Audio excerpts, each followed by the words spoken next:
যাদের হাজব্যান্ড কাজের সূত্রে বাইরে থাকে তারাই ঠিক জানে যে একাকিত্ব কতটা ভয়ঙ্কর। তো আমার হাজব্যান্ড এই 20 দিন হয়েছে ডিউটিতে জয়েন করেছে।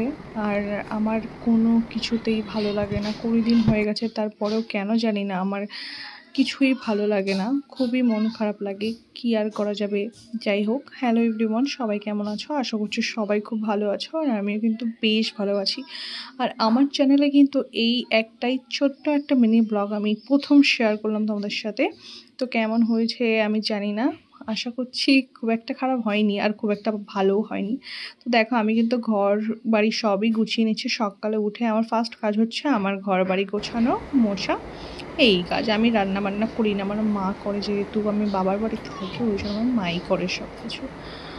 আর তারপরে আমি স্নান করে এসেছি, স্নান করে আসার পর চুলগুলো ভালোভাবে আঁচড়ে নিচ্ছি, তারপরে সিরাম দিলাম। সিরাম দেওয়ার পর আমি চলে গেলাম খেতে। আর আজকে লাঞ্চে ছিল চিকেন বেগুন ভর্তা। তোমাদের কি ছিল অবশ্যই কমেন্ট করো।